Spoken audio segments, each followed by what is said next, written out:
I want to tell you about the year I stopped worrying about other people. I am 87. For most of my life, I believed that worry was the shape love takes when it has nowhere else to go. So I worried. I worried about my son, about my daughter, about my grandson, about my neighbor up the hill, and about what the town said when my back was turned. Last spring, I sat on the porch step with a cold cup of coffee and made myself count the worries I had carried that were never mine to carry. There were 7. When I finished, I did not feel ashamed, and I did not feel proud. I felt honest, maybe for the first time in years. Come closer to the fire. Sit where the heat can reach your hands. I am not telling you that I stopped loving those people. I did not go cold on anyone, and I did not stop answering the telephone. I am not telling you to stop caring either, because a heart that cares for nothing has already begun to close. What I am telling you is smaller than that, and harder to hear. Every night I lay awake inside another person's life, I was doing a thing that looked like love from the outside and did nothing for them at all. I had been doing it for 60 years without once asking who it was actually for. My grandmother had a saying she used on me when I was a boy at the window, watching a storm come over the ridge, sick with fear for the men still out in it. She would put her hand flat on my back and say, "Worry is a blanket you throw over another man's fire. It does not keep him warm. It only takes his air." I did not understand her for 70 years. I thought my worry was a kind of watching, and that my watching was what kept people safe. It never kept anyone safe. It only kept me tired.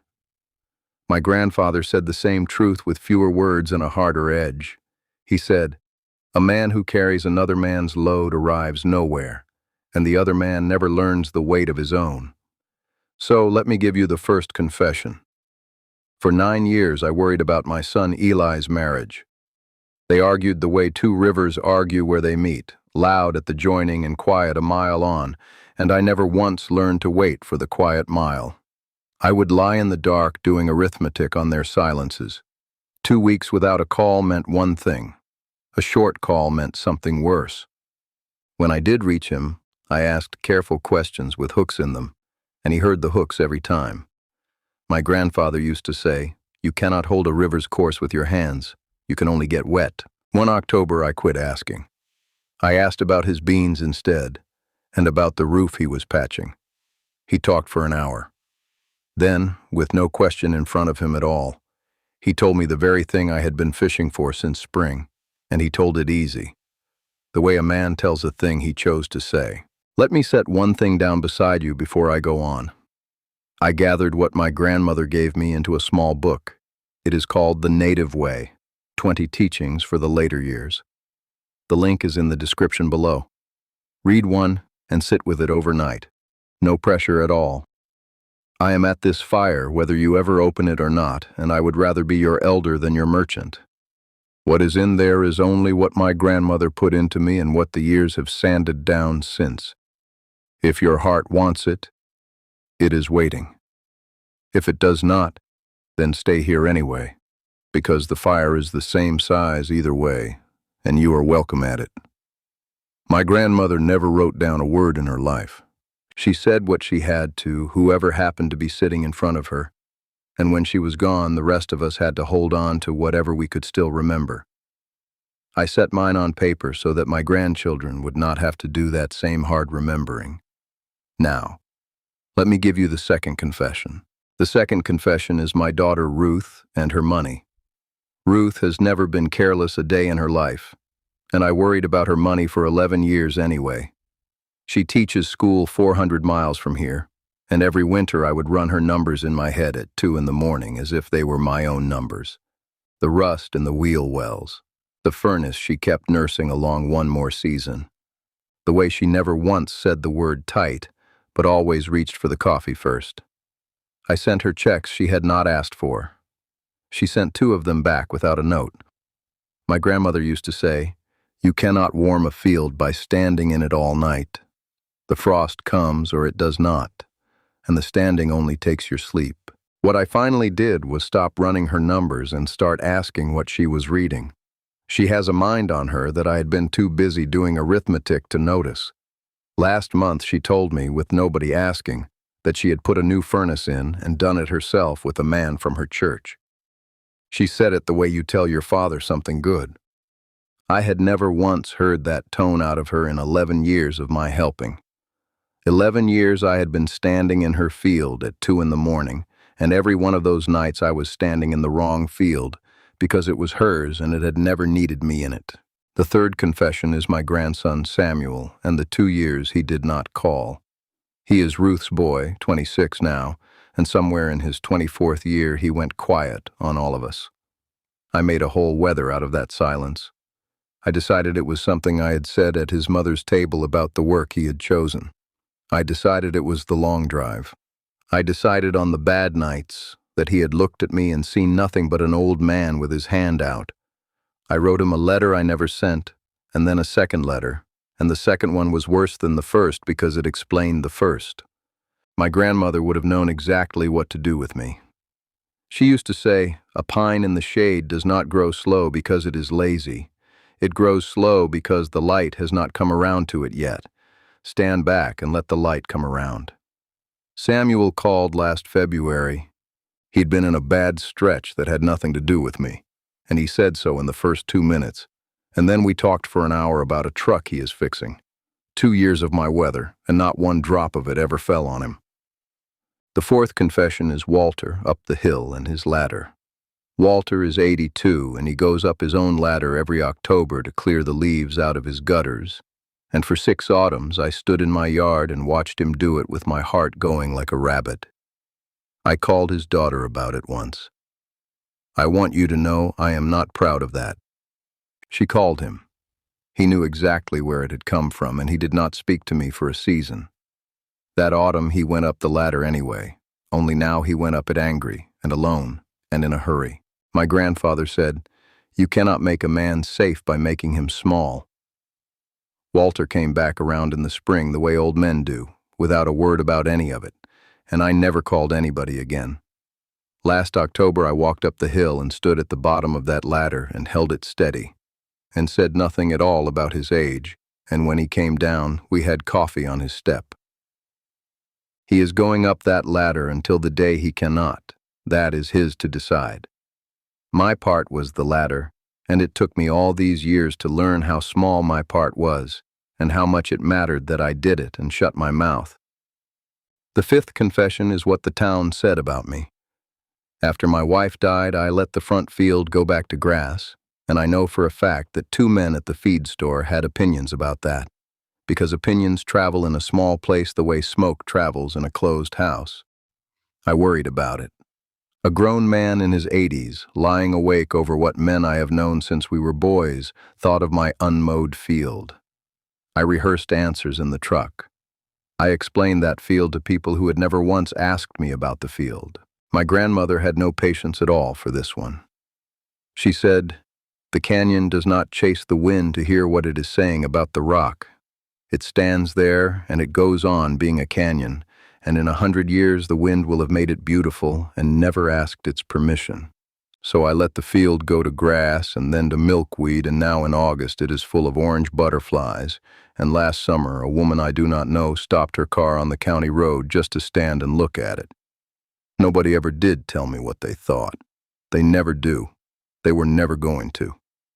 That is the part I would ask you to sit with.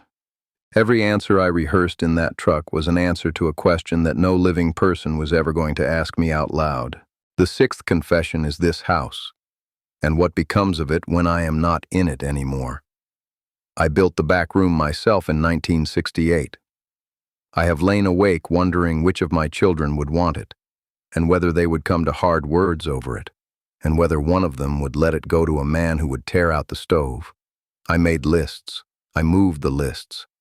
I hid a letter in the drawer under the flatware, explaining the letter I had put in the box at the bank.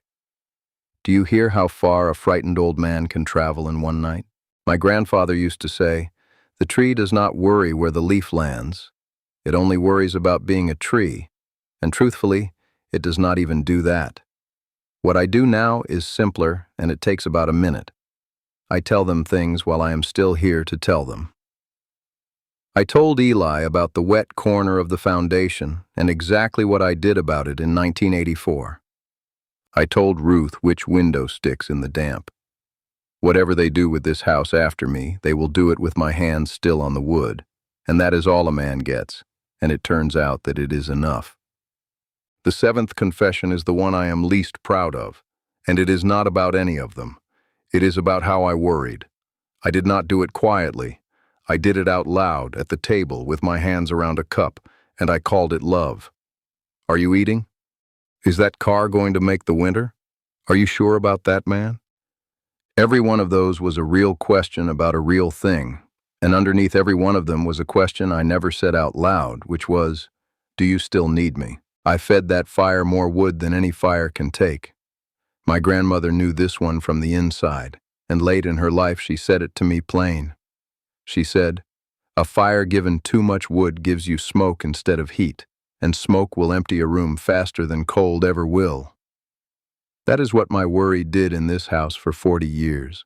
It filled the room with smoke. My people loved me, and they loved me the whole time, and they still got up and went out to the porch to breathe.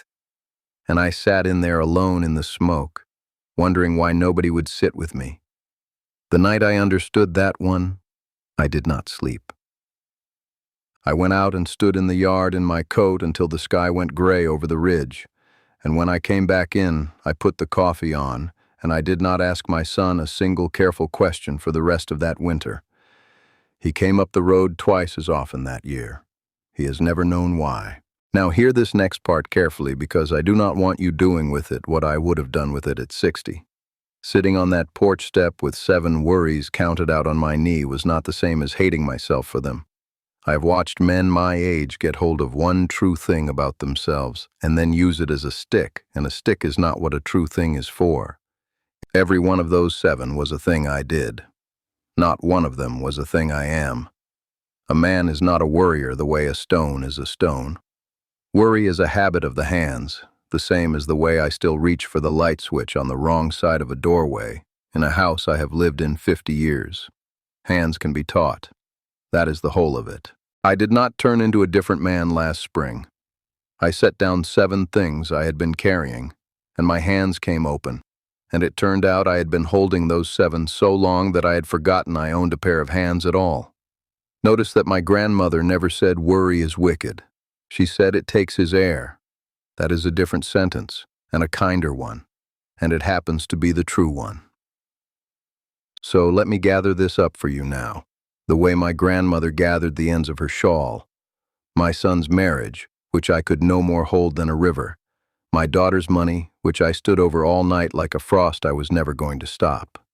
My grandson's silence, which was only the light not come around to him yet.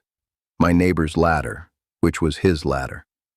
My unmowed field and what the town made of it, which was nothing, which is what a town usually makes of a thing. This house, and where the leaf lands, and the worst of the 7, the worrying I did out loud and called love. Now do the arithmetic I did. Whose life did you lie awake inside of last week? Was it a life you were ever handed the keys to? And if you set that one down tonight, just that one and no others, whose air would come back into the room? Would you even know how to sit in a quiet house that was only your own? I know what a few of you are saying to the screen right now, because I said it to my own kitchen wall at 84. Is it too late for me? I'm not going to promise you anything. I'm too old to hand you a sunrise. Here is the only thing I know for certain, and it is small, and it is real. Whatever age you are carrying, you kept the ability to notice one habit, and you kept the ability to make one ordinary choice. That is every tool I had on that porch step. An old man, a cold cup of coffee, and the noticing. It was enough to begin with. What it grows into after that, I cannot tell you. Nobody can. I would like to hear from you now.